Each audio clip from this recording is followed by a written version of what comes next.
Hola, hi, this is Al, your statistics instructor. Let's get to work.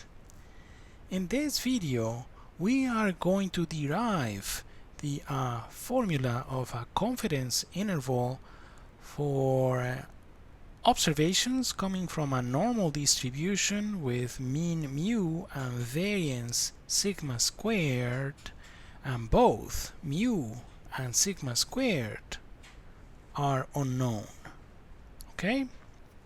Okay, let's begin. So, let's talk about the assumptions. Okay, so the assumptions are the following. One, we have, as I said, a sample of IID, meaning independent and identically distributed random variables, right? And these guys come from a normal distribution with mean mu.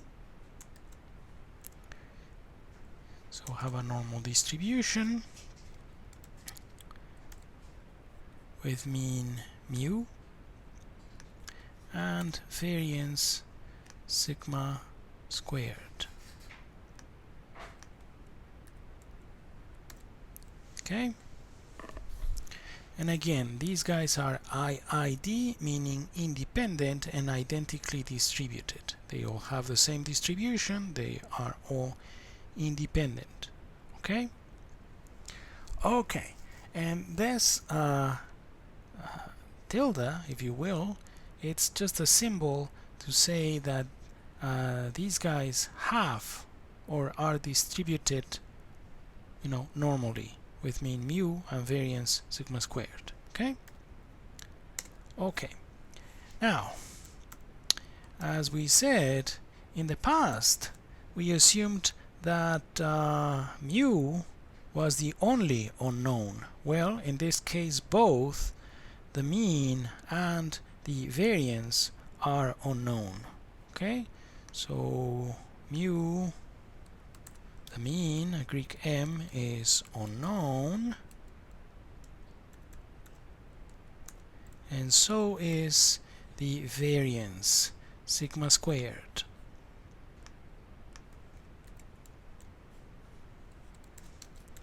Is unknown too. Okay, now, given our assumptions,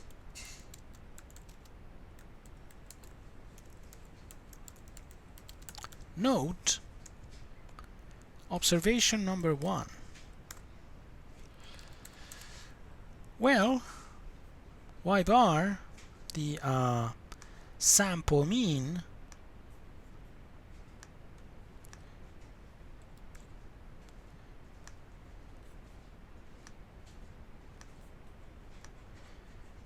will have a normal distribution with mean mu and variance. Variance is going to be sigma squared divided by n, right? And we know this from a theorem that we discussed in chapter 7. Okay,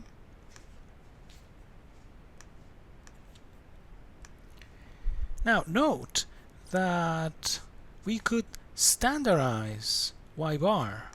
Okay, so we could create the following random variable, which would be y bar, right? Let me use this guy here. Y bar minus mu divided by the standard deviation, and the standard deviation is clearly sigma divided by the square root of n, right? Sigma divided by the square root of n. Okay, now this guy, right, has a normal 0 1 random variable. Well, has a normal 0 1 distribution. It's a standard normal random variable. Okay, makes sense? Okay. Number 2, also given our assumptions, right, we know that, and again, this guy is a quantity, a random variable that we discussed back in chapter 7, right? N minus 1 times s squared, where that guy represents the sample variance divided by sigma squared, given that we have a sample from a normal, right, with mean mu and variance sigma squared, we know that this guy, let me call this guy W, that transformation will have a chi-square distribution with n minus 1 degrees of freedom.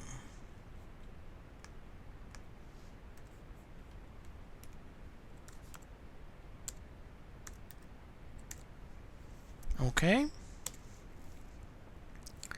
Now number 3. And this is just by definition of t-distribution. Okay? This is not given our assumptions. For these two guys, yeah, those are important, the assumptions. But, well, this is just by definition of t-distribution. Let me call this guy just t, right? We know that a t-distribution is the ratio of a normal 0, 1 and the square root of a chi-square divided by its own degrees of freedom, right? This guy, z and w, have to be independent. And also from one theorem that we discussed when we discussed this quantity there, we also said in that theorem is mentioned that this guy is independent of y bar, right? So we have independence between z and w because of that same theorem, right? When we discussed the distribution of n minus 1 times s squared divided by sigma squared. Okay, so this guy has a t-distribution with n minus 1 degrees of freedom, right?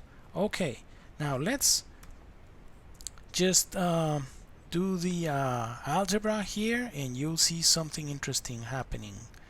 So let me just plug in these guys here.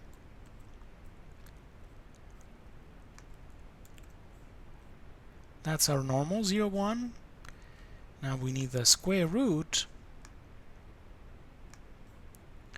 of 1 over n minus 1, the degrees of freedom, times w, and w happens to be this guy.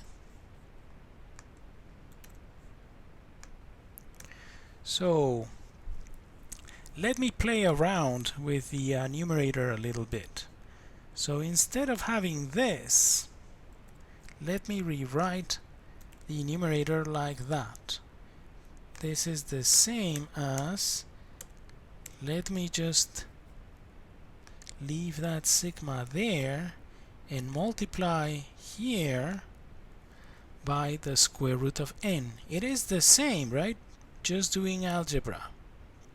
These two are going to be equivalent. Okay? Make sense? Okay. That's just the numerator. The denominator, n minus 1 dividing, n minus 1 multiplying, they cancel out. Okay, so we only have the square root of s squared divided by sigma squared.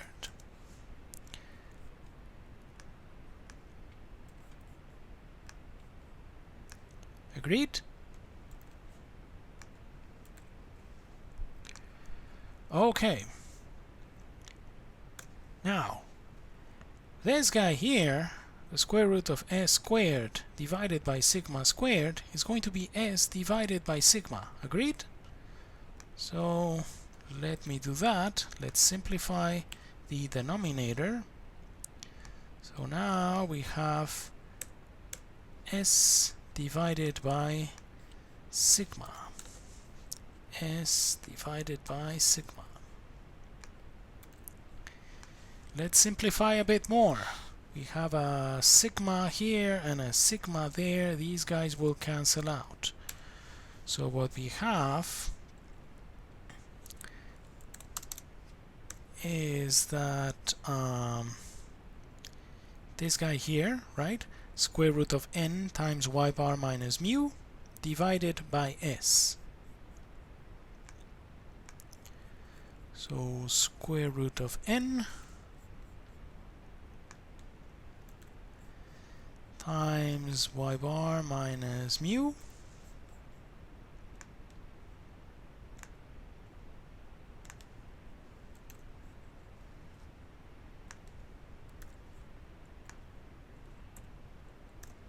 divided by s. And that is the same as having this. S divided by the square root of n. Right? And we know that this guy has a t-distribution with n minus 1 degrees of freedom. Right? T-distribution with degrees of freedom n minus 1. Right? Okay. So, we're almost there. Right? Let me show you something that you have seen before. Okay? So, we want a confidence interval for the mean, mu. Right? Note that this function that we called uppercase t, y bar minus mu divided by s divided by the square root of n, this guy, once we have our sample, can be computed. No problem, will be known. S, the sample standard deviation, can be computed from the sample, so it will be known. The sample size will be known. So in this expression, the only unknown is mu, right? And furthermore, the distribution of mu, y bar minus mu divided by s divided by the square root of n, of this whole thing, the distribution is independent of mu. It's a t-distribution with n minus 1 degrees of freedom. We only need n, the sample size, to find the degrees of freedom. So this guy here, t, is a pivotal quantity, which is nice because we have used those guys before, right? Now what we need to find our confidence interval is just, do something like this, that trick that we have used before. Hey, let's find t sub alpha divided by 2, and by that what I mean is a critical value, meaning a number coming from a t-distribution with n minus 1 degrees of freedom, such that the area to the left of this guy is alpha divided by 2, right? and we have t, which represents this guy, and then we're going to have the positive version of that critical value. We know that t distributions are symmetric, so we want those guys to satisfy that, so we can have an area of 1 minus alpha, right? So then we just plug in what we got here for t. T is the same as this, right? And then next step, solving for mu, the parameter of interest.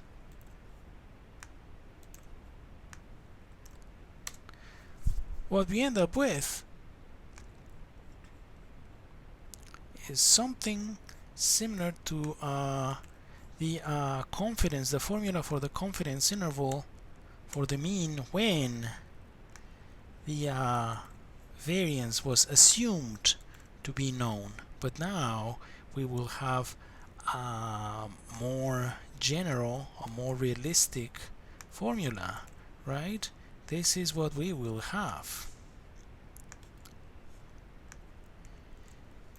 And it also makes sense, right? We go, oh right, y bar minus a critical value times the standard error for y bar. But now the standard error doesn't contain sigma. So we're not assuming that sigma is known, which makes sense. If we don't know mu, how come that we know sigma, right? And then we have something similar here on the other side. But now instead of a minus, we will have a plus. And we have this again here. So, bottom line, this is a 1 minus alpha confidence level. Well, it's a 1 minus alpha confidence interval for the parameter mu under these assumptions. We have a sample coming from a normal distribution. Both the mean and the variance are unknown. And from that, we got that beautiful formula. Okay? And that's the formula that you have here. Right? Make sense? Okay, so that slide summarizes what we did together. We derived that formula, and remember, that assumption is really important. So if you're going to be using this, it would be a good idea to check somehow that the assumption of normality is reasonable. And remember, during our first week of classes, we talked about different ways. Some of them were graphical, using graphs to check if the assumption of normality was reasonable. QQ plots, box plots, right? Histograms if you have a decent sample size. Okay, well, that's it for now. Thank you so much for watching. Please take care and keep working hard. See you next time. Bye.